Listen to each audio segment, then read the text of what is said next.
उनसे ही एड्रेस शुरू हो गया, बनी इसराइल से खिताब।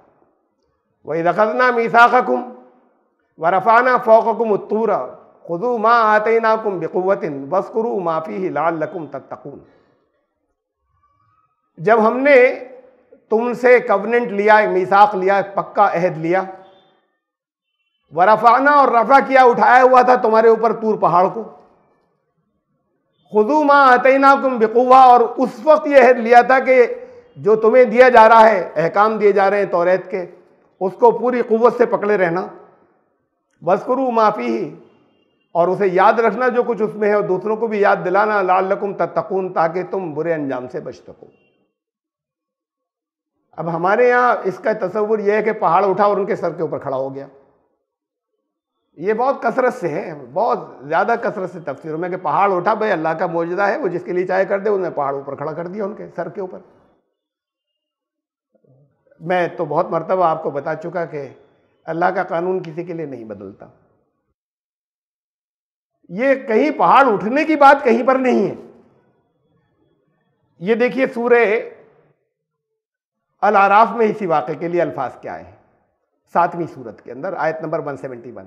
वइज़ नतक़नल जबला फ़ौक़हुम, पहाड़ हिल रहा था उनके ऊपर, लरज़ रहा था, कान्नहु ज़ुल्लतुन, और ऐसा था जैसे ऊपर छाया हुआ छत की तरह, वज़न्नु अन्नहु वाक़िउन बिहिम, और कान्नहु, जैसे कि वो छत, जैसे कि कोई छत बनी हुई हो। ये कान्नहु एक ऐसी मिसाल हो गई, ऐसा था जैसे कोई छत सी हो, सचमुच नहीं। अन्नहु वाक़िउन बिहिम, ऐसा लगता था कि बस अब उनके ऊपर गिरा। बनी इसराइल से कहा जा रहा है ना, कुरान को तो मानते नहीं, एड्रेस उनसे, वो कहेंगे कभी भी नहीं पहाड़ उठाया था हमारे ऊपर। अगर उनके यहाँ तौरात में होता तो मान लेते कि हाँ ऐसा भी हुआ था हिस्ट्री में, उनके यहाँ तौरात में ये नहीं है। उतने हिस्से को मानेंगे जब हम कोई पुरानी बात याद दिलाएंगे कि देखो तुमने ये किया था, कुरान तुमसे कह रहा है। वो कहेंगे कभी भी नहीं, तुमने लिख लिया, मोहम्मद सल्लल्लाहु अलैहि वसल्लम ने लिख लिया, ऐसा कभी भी नहीं हुआ। वहां क्या है तौरात में?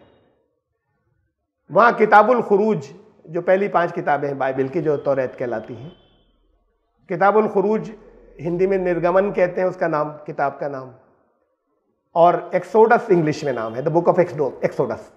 तो वो एक्सोडस नाम की जो किताब है, उसमें चैप्टर नंबर 19, 19वां चैप्टर, उसके अंदर है कि हमने पहाड़ को, तो उसमें यह है कि हज़रत मूसा ने बुलाया लोगों को अल्लाह के कहने से, लोग आए। उस वक्त एक ज़बरदस्त ज़लज़ला आया, उस वक्त वो पहाड़ के दामन में थे, लोग पहाड़ के दामन में थे, ज़बरदस्त ज़लज़ला था, बिजली चमकी, गड़गड़ाहट हुई, सारे लोग कांपने लगे और ऐसा लग रहा था कि पहाड़ इन्हीं के ऊपर गिर जाएगा। ये सीन है वहां पर। उस वक्त वो जो अहकाम अशरा कहलाते हैं, 10 कमांडमेंट्स कहलाते हैं, पहले 10 अहकाम मिले थे, फिर बहुत तफसील से और दूसरे अहकाम दिए गए, जो तौरात के दूसरे अहकाम थे कि तुम्हें क्या करना है और क्या नहीं करना है तुम सबको। तो माहौल ये था कि बिजली जबरदस्त ऐसा था कि वहां चारों तरफ जैसे आग लग गई हो, और पहाड़ लरज़ रहा था, जलजला था। वो ये पहाड़ के दामन में थे, पहाड़ के दामन में थे। पहाड़ ऐसे होते हैं कि जहां जैसे सर के ऊपर छाई हुई कोई चट्टान हो, ऐसी कि जैसे किसी नोक से खाली लगी हुई वहां पर अटकी हुई, और वो अगर जलजला भी आए, ये भी आए, तो ये तो बस गिरी हमारे ऊपर, कुचल जाएंगे। चट्टानें तो ऐसी होती हैं, बड़ी बड़ी चट्टानें जैसी ऊपर से गिरती हुई आती हैं। मालूम तो आपको है, मैंने अपनी आंखों से देखा है कि हमने जब कश्मीर में रिलीफ के काम में गए थे जब, तो वो एक जगह वहां, अब वो ऊपर से देखा बहुत बड़ी चट्टान थी, और वो बहुत ऊपर से वो बस ऐसे थी कि ये आई, फिर इधर गई, फिर इधर गई, एक रिबाउंड होके, और वो नीचे आ रही थी। भागने का भी मौका नहीं था, उसके नीचे तो बहुत बड़ी बड़ी चीजें सब कुचल के पिस जाती, और भागने का चक्कर ही नहीं था, इसलिए कि कुछ पता नहीं कि आखिरी गद्दा खा के किधर जाएगी। हम वहां पे, हम इतनी दूर में वहां तक भागेंगे, वो वहीं पर आ जाएगी।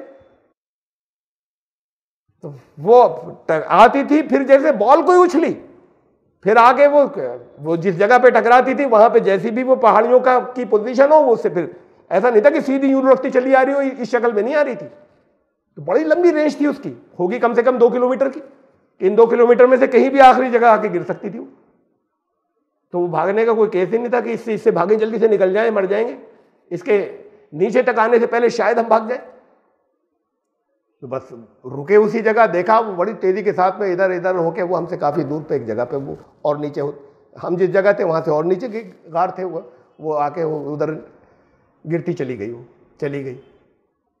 तो ये पहाड़ की चट्टानें तो बड़ी खौफनाक, बहुत बड़ी बड़ी होती हैं, और ये किसी जगह पर अगर फैली है वो वही अटक भी जाती है, किसी जगह रुक जाती हैं और परमानेंट फिर वो वहीं पर एक सेटल भी हो जाती हैं और फिर वो पहाड़ का हिस्सा भी बन जाती हैं।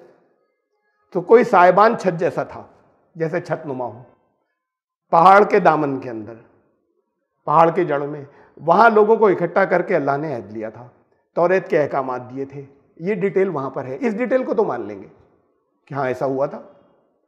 और कुरान की डिटेल कोई उससे सिर्फ एक हालात की खौफनाकी कि तुमसे अहद कैसे हालात में लिया गया था, ये एक साइकोलॉजिकल बात है, एक नफ्सियाती नुक्ता कि बाज़ चीज़ें आम हालात में भूल जाता है, बाज़ के लिए एक ऐसा माहौल बनता है जब वो हुक्म दिया जाता है कि जिंदगी भर उसे भूल नहीं सकते।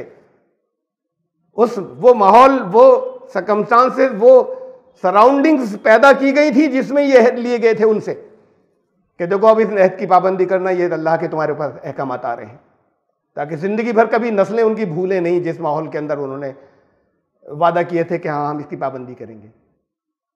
और एक उसकी सांकेतिक या सिंबॉलिक अलामती सिग्निफिकेंस भी है, अहमियत, कि वहां पीठ पर पहाड़ है या सर पर पहाड़ है।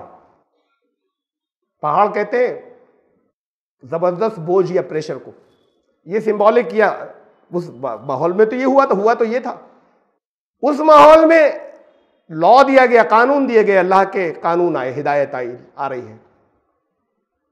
कहा कि इन हिदायत को तुम्हारे ऊपर कितने भी पहाड़ आए, मुसीबतों के पहाड़ आए, आजमाइशों के पहाड़ आए, ये हिदायत है, ये अल्लाह के कानून है, ये तुम्हें बचा कर लेकर जाएंगे अगर इनकी पाबंदी करोगे। ये उसकी अलामती या सिग्निफिकेंस है उस माहौल की, और वो साइकोलॉजिकल नफ्सियाती सिग्निफिकेंस है कि इसे फिर ये कभी भूल नहीं सकते इस माहौल। ये बाकी चीज़ें भूल जाते हैं कि किस वक्त क्या पेश आया था, ज़िंदगी का एक कितना बड़ा वाक़या था वो बनी इसराइल की लाइफ का, कि उसे उनमें से कोई कभी नहीं भूल सकता था, उनकी नस्लें नहीं भूल सकती थी। तो वहाँ दर्ज है जो आज तौरेत कहलाती है। ये वाक़या उस वक्त पेश आया था और कहा गया था खुज़ू मा आतैनाकुम बिक़ुव्वतिन, वहीं सूरह आराफ में बताया कि जब वो पहाड़ को हिलाया गया, खुज़ू मा आतैनाकुम बिक़ुव्वतिन वज़कुरू मा फ़ीहि लअल्लकुम तत्तक़ून, ये वही अल्फाज हैं जो अभी सूरह बक़रा में आए थे कि जो तुम्हें दिया जा रहा है अब उसे मजबूती से पकड़ना, इस सारे कानून को, इस सारे लॉ को, वज़कुरू मा फ़ीहि, और याद रखना, याद दहानी कराते रहना जो कुछ भी उसके अंदर है, लअल्लकुम तत्तक़ून, ताकि तुम बुरे अंजाम से बच सको, अल्लाह की नाफरमानी के अंजाम से बच सको। सुम्मा तवल्लैतुम मिन बादि ज़ालिक, उसके बाद फिर तुमने पीठ फेर ली, इतनी अहमियत के साथ में तुम्हें दिया गया था, फिर तुम पलट